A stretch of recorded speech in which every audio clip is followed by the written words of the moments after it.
कल्याण डोंबिवलीत श्रीकांत शिंदेंना भाजपचा मोठा धक्का। दिवंगत वामन म्हात्रेंच्या मुलाचा सुनेचा भाजप प्रवेश। महापालिका निवडणुकीपूर्वी शिंदेंच्या शिवसेनेला खिंडार।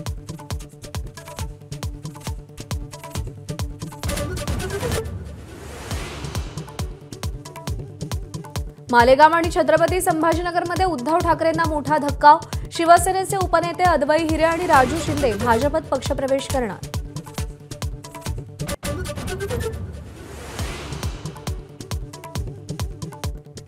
मध्य रेल्वेची दादरहून ठाण्याकडे येणारी वाहतूक विस्कळीत। विक्रोळी आणि कांजूर दरम्यान रेल्वे रुळाला तडाव। वाहतूक 20 ते 25 मिनिटे उशिरानं।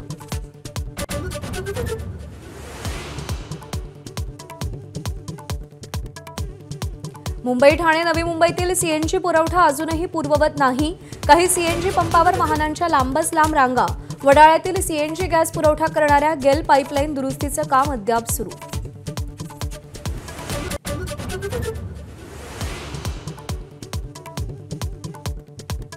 मुंढवा येथील जमीन गैरव्यवहार प्रकरणी पार्थ पवारांच्या अमेडिया कंपनीला म्हणणं मांडण्यासाठी 24 नोव्हेंबरपर्यंतची मुदत। 42 कोटींच्या नोटिशीवर कंपनीनं 14 दिवसांची मुदत मागितलेली।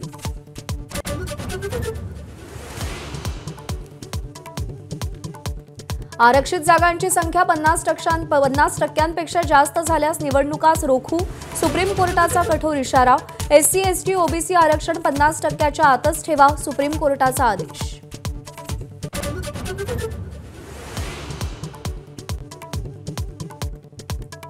नगर परिषद आणि नगरपंचायत निवडणुकीसाठी अर्ज भरण्याची मुदत संपली। आजपासून अर्जांची छाननी होणार। अर्ज छाननीनंतर वैध उमेदवारांची यादी जाहीर केली जाणार।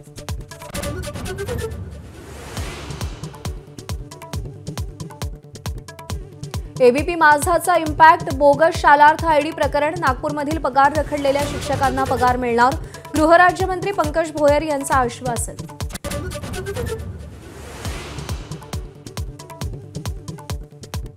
दिल्ली स्फोटाआधी दहशतवादी डॉक्टर उमरनं केलेला व्हिडिओ एबीपी माझाच्या हाती। व्हिडिओतून आत्मघाती हल्ल्याचं उमरकडून समर्थन।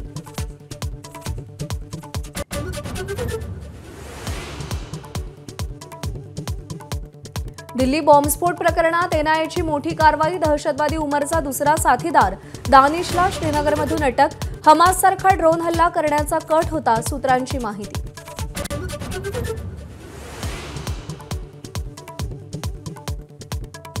ट्रम्प यांच्याकडून पुन्हा टॅरिफ लावण्याची धमकी। जो देश रशियाकडून तेल खरेदी करेल त्याच्यावर 500% टॅरिफ लावण्याचं विधेयक।